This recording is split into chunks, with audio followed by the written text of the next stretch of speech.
Ashama harka fuune akkam jirtu kabajamtoota hordoftoota keenya walabummaan neetwoorkii irraa oduu yeroo kanaaf qabannee jirruun isinitti himaan dursa mata dureewwan oduu. Waraanni bilisummaa Oromoo godina Wallagga Bahaatti loltoota Bilxiginnaa adabuun ibsame. Godina Wallagga Bahaatti namoonni 7 waraana Bilxiginnaatiin mana hidhaa keessaa baafamuun ajjeefaman. Gabatee konkolaattota irraa maqaan naannolee haqamuuf akka jiru ibsame. Qondaaltonni waraana Bilxiginnaa fi humnoota Tigraay waraana marsaa biraaf walitti hidhataa jiraachuun beekameera kanneen jedhan oduu yeroo kanaaf qabannee dhiyaannedha. Amma oduu bal'inaan. Waraanni bilisummaa Oromoo godina Wallagga Bahaatti loltoota Bilxiginnaa adabuun ibsame. Lola godinichatti taasifamaa jiruun loltoonni Bilxiginnaa 400tti dhiyaatan ajjeefamuu isaanii gabaasni Bilxiginnaa saaxileera. Godina Wallagga Bahaatti baatilee muraasa keessatti qofa lola waraana Bilxiginnaa fi waraana bilisummaa Oromoo gidduutti taasifamaa jiruun loltoonni Bilxiginnaa 392 ta'an ajjeefamuu gabaasni icciitii waajjira paartii Bilxiginnaa damee Oromiyaatiif ergame saaxilee jira. Akka gabaasni kurmaana lammaffaa 2014 kan ji'oota 3 darbanii ibsutti loltoota ajjeefamaniin alatti 129 kan ta'an miidhaa qaamaaf saaxilamaniiru. Dabalataanis maqaa seelii diinaa barbadeessuu jedhuun ammoo tarkaanfii waraanni Bilxiginnaa fudhateen manneen qonnaan bultoota godinichaa keessatti argaman 1243 gubachuu isaanii barruun icciitii kun ni agarsiisa. Akka gabaasni icciitii waajjira paartii Bilxiginnaa godina Wallagga Bahaa kun jedhutti maqaa hooggansa tarkaanfii fudhachuu sodaatee jedhuun tarkaanfii hidhaa jublaa caasaa hooggansaa irratti fudhatameen hooggantoonni godinaa fi aanaa 51 ta'an komaandii poostiidhaan hidhamuun waajjira paartii Bilxiginnaa Oromiyaatiif gabaasee jira. Kana malees hojjettoonni mootummaa 176 ta'an sababa rakkoo ilaalchaa jedhuun tarkaanfiin hidhaa irratti akka fudhatame akka hojii milkaa'ina qabuutti gamaggamuun waajjirri paartii Bilxiginnaa godina Wallagga Bahaa gabaasa ergee jira. Gama caasaa mootummaatiin caasaan keenya ergama fudhatee hojii nageenyaaf deemuu hin barbaadu kan jedhu gabaasni icciitii kun hooggansi sadarkaan jiru kaka'umsa hojii fi haamilee akka hin qabnes saaxilee jira. Kana malees qabeenyi paartii Bilxiginnaa godinicha keessatti saamamuu waajjiraaleen gubachuu caasaan diigamuu fi qarshiin callaan kitila 100 fi kitila 10tti dhiyaatu saamamuu gabaasa waajjira paartii Bilxiginnaa damee Oromiyaatiif ergame kanarraa hubachuun danda'ameera. Godina Wallagga Bahaatti namoonni 7 waraana Bilxiginnaatiin mana hidhaa keessaa baafamuun ajjeefaman. Godina Wallagga Bahaa aanaa Limuutti gaafa amajjii 22 2022 namoota 7 kanneen waajjira poolisii aanichaa keessatti hidhamanii turan halkan baasanii laga Jangaree bakka jedhamutti ajjeesanii gataniiru. Namoota ajjeefamanii reeffi isaanii lagatti gatame keessaa hangammaa reeffi argame kaafame kan barataa Jammaraa Biraanuu qofa akka ta'es beekameera. Godina Wallagga Bahaa aanaa Waamoo Agaloo keessattis waraanni Bilxiginnaa namoota nagaa ajjeesaa fi mana gubaa jiraachuun gabaafame. Wallagga Bahaa aanaa Waamaa Agaloo ganda Goossanii Baabboo fi magaalaa Qaasoo keessatti guyyaa waraanni shororkeessaa Bilxiginnaa namoota nagaa 3 ajjeesanii manneen uummataa ibiddaan gubaniiru. Waraanni shororkeessaa Bilxiginnaa kun namoota 3 yoo ajjeesan maatii nama du'es madeessuun mana jiraattotaa magaalaa Qaasoo keessaa abiddaan gubanii qabeenya uummataas saamaniiru. Haala kanaan faarfataa fi tajaajilaa Tamasgee Wadaajoo, Misgaanuu Habtee fi Addaamuu Taammiruu kan jedhaman ajjeesuun maatii isaanii keessaa namoota biroo madeessaniiru. Maatiin Tamasgeen Wadaajoo ijoolleen isaa 2 fi haati warraa isaa rasaasaan rukutamanii ciisaa jiraachuunis gabaafameera. Godina Horroo Guduruu Wallaggaa aanaa Amuruu keessattis hidhattoonni Amaaraa laga Abbaay ce'anii dhufan waraana Bilxiginnaa waliin ta'uun uummata Oromoo irratti ajjeechaa suukanneessaa raawwataa jiru. Manaa fi qabeenya qonnaan bultootaa hedduus ibiddaan gubanii mancaasaa jiraachuu jiraattonni maddeeniif himaniiru. Uummannis lubbuu isaa baafachuuf qe'ee isaarraa buqqa'ee gara aanota ollaatti baqataa jiraachuun beekameera.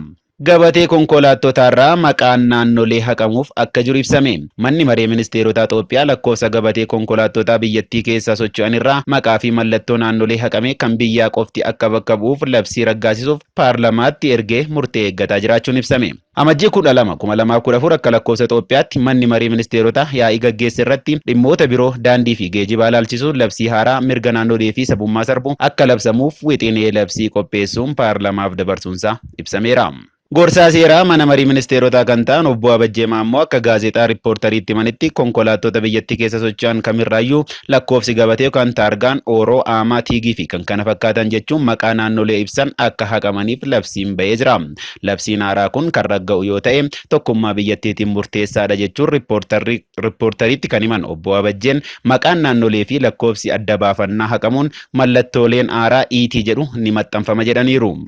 Jijjiiramuu mallattoo cinaattis to'annaan giddu galeessaa akka uumamuu fi aangoo naannoleen sabummaan of ijaaran akka humna dhabu taasisa jedhaniiru. Kufaatii mootummaa darginasitti qabsoo addaa sabaa fi sablammoonni biyyattii taasisaniin aadaan sabootaa fi eenyummaan dirreetti ba'uun mul'achuu kan eegale ta'us bara bittaa murna Bilxiginnaatti sirni eenyummaa saboota haquun eenyummaa Itoophiyaa itti uwwisu deebi'ee mul'achaa jiraachuusaaf kun ragaa tokko jechuun fayyadamtoonni marsaalee hawaasaa qeeqaa jiru.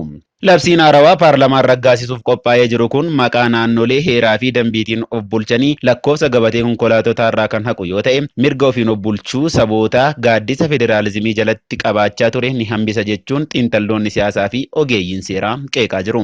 Aangoon biiroo daandii geejibaa naannolees kan kufu yoo ta'e balaa tiraafikaa fi caasaan to'annaa konkolaataa gara federaalaatti akka darbuu fi naannoleen 12 biyyattii keessa jiranii fi bulchiisonni magaalaa lakkoofsa gabatee mootummaa federaalaa kan fayyadaman ta'uun riippoortar gabaasee jira. Waggoota lamaan asitti caasaaleen mootummaa hedduun naannolee irraa deegamuun itti waamamni isaanii federaala jala garaa jiraachuu isaanii agarsiiftuu diigamaa jiraachuu sirna federaalizimii mul'isa jechuun rogeeyyiin marsaalee hawaasaa qeeqaa jiru.